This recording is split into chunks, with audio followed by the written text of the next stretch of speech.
Dear students, मैं हूं Sachin sir और आज का पाठ है रानी।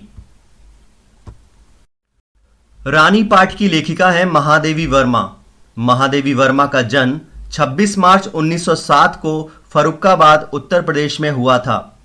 इनकी प्रारंभिक शिक्षा इंदौर में और उच्च शिक्षा इलाहाबाद विश्वविद्यालय से हुई। इन्हें आधुनिक मीरा के नाम से भी जाना जाता है।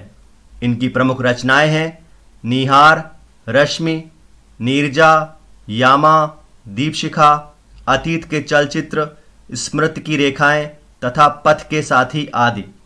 इनको पद्म भूषण, ज्ञानपीठ पुरस्कार तथा पद्म विभूषण से सम्मानित किया गया।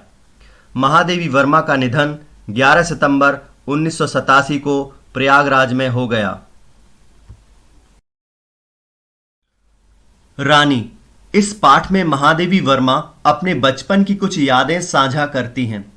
महादेवी और उनके छोटे भाई और बहन ने अंग्रेजों के बच्चों को सफ़ेद छोटे टट्टू जो ना पूरी तरह से गधे होते हैं और ना ही घोड़े, ये उनके बीच की प्रजाति होती है, पर सवारी करते देखा तो अपने बाबूजी से आग्रह किया कि उन्हें भी ऐसा टट्टू चाहिए। कुछ दिनों बाद एक चॉकलेट रंग का टट्टू लाया गया। उसकी आंखें बड़ी और काली थीं। उसकी पूंछ घनी और सुंदर थी। घर के पीछे बरामदे में उसका अस्तबल बनाया गया। छुट्टन नाम का एक नौकर उसकी देखभाल के लिए रखा गया। नौकर रामा ने बच्चों को बताया कि इसका नाम ताज रानी है। प्रारंभ में रानी और बच्चे एक दूसरे को पसंद नहीं करते थे, लेकिन बाद में वे घुल मिल गए। बच्चे रानी के साथ खेलते तथा सवारी करते थे। महादेवी जीव जंतुओं से बहुत प्रेम करती थी। उनके पास निक्की एक मॉन्गूज तथा रोजी एक बिच नाम के दो साथी थे। एक दिन सवारी करते समय वे रानी से गिरकर घायल हो गईं और उन्हें कुछ दिन बिस्तर पर बिताने पड़े। थोड़े दिनों बाद रानी ने एक बच्चे को जन्म दिया। बच्चों ने सोचा कि एक और बच्चा रानी के पेट में है और उसे पेट चीरकर बाहर निकालने की योजना बनाई। महादेवी का भाई चाकू लेकर आया। चाकू देखकर महादेवी की हिम्मत जवाब दे गई। इसके अलावा पेट को सिलने के लिए उनके पास कोई साधन नहीं था, अतः यह योजना असफल हो गई। रानी और उसके साथ महादेवी की कई यादें जुड़ी हैं। निम्नलिखित प्रश्नों के उत्तर एक वाक्य में दीजिए। रानी कौन सी साहित्यिक विधा है? आंसर, रानी रेखाचित्र साहित्यिक विधा है। लेखिका ने रानी के अलावा और कौन कौन से चरित्र लिए हैं? आंसर, लेखिका ने रानी के अलावा रोजी और निक्की के चरित्र लिए हैं। लड़कों ने स्मृति पत्र में किस अन्याय की बात लिखी थी? आंसर, लड़कों ने स्मृति पत्र में लिखा था कि जैसा अंग्रेज बच्चों के पास घोड़ा है, वैसा घोड़ा उनके पास न होना अन्याय की बात है। निम्नलिखित प्रश्नों के उत्तर 2-3 वाक्यों में दीजिए।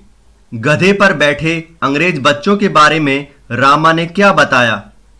आंसर, गधे पर बैठे अंग्रेज बच्चों के बारे में रामा ने बताया कि इन्हें विलायत में गधे पर बैठने का दंड मिला है, परंतु विलायत में गधे न होने के कारण इन्हें भारत भेजा गया है। विलायत का अर्थ है विदेश। रानी के प्रति बच्चों की ईर्ष्या और रोष दया भाव में क्यों बदल गया? आंसर, बच्चों ने सोचा कि ताजमहल जैसे भवन की रानी होने पर उसे वहां से निकाल दिया गया। यह सोचकर उनकी सारी ईर्ष्या और रोष दया भाव में बदल गया। क्योंकि जो उनका नौकर था उसने उस घोड़ी का नाम ताज रानी बताया था, तो ताज रानी का अर्थ हुआ ताजमहल की रानी, तो बच्चों ने सोचा उसे ताजमहल से निकाल दिया गया। महादेवी वर्मा ने रानी का कैसा शब्द चित्र खींचा है? आंसर, रानी हल्के चॉकलेटी रंग की घोड़ी है। उसके गर्दन पर घने बाल हैं तथा आंखें बड़ी और काली हैं। उसके पैर सुडौल और मजबूत हैं तथा एक सुंदर घनी पूंछ है। निम्नलिखित प्रश्नों के उत्तर 5-6 वाक्यों में दीजिए। रानी के साथ मित्रता स्थापित करने के लिए कैसे प्रयास किए गए? आंसर, रानी जब आई तब कुछ दिन बच्चे और रानी एक दूसरे को पसंद नहीं करते थे, लेकिन धीरे धीरे रानी और बच्चे आपस में घुल मिल गए। बच्चे उसकी गर्दन में झूलते थे, उसके कानों और अयाल में फूल लगाते थे और उसे बिस्किट और मिठाई खिलाते थे। धीरे धीरे वे रानी की सवारी करने लगे। रानी भी बच्चों से स्नेह करने लगी। जब वह बच्चों को न देखती तो पैर पटकने और हिनहिनाने लगती थी। अयाल अयाल का अर्थ है घोड़े की गर्दन के ऊपर पाए जाने वाले बाल। रानी की पीठ पर सवारी करने पर कौन सी दुर्घटना घटित हुई? आंसर, एक बार महादेवी रानी की पीठ पर बैठी हुई थी। उसी समय उसके भाई ने अपने हाथ की पतली संटी रानी के पैरों पर मार दी। रानी को शायद इसमें अपना अपमान लगा और रानी बहुत तेज से भागने लगी। महादेवी देर तक खुद को न संभाल सकी और नीचे गिर पड़ी। उसे बहुत चोट आई। शब्द समूह के लिए एक शब्द। ज्ञान में वृद्धि करने वाला, ज्ञानवर्धक।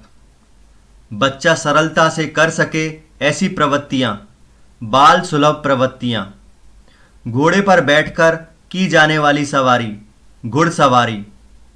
किसी बात को जानने की इच्छा, जिज्ञासा। विरोधी शब्द, अपराधी, निरपराधी। प्रसन्नता, अप्रसन्नता। दंड, पुरस्कार। स्मृति, विस्मृति। संतुष्ट, असंतुष्ट। सुगंध, दुर्गंध। स्वाभाविक, अस्वाभाविक। उत्साह, निरुत्साह। रिक्त स्थान की पूर्ति कीजिए।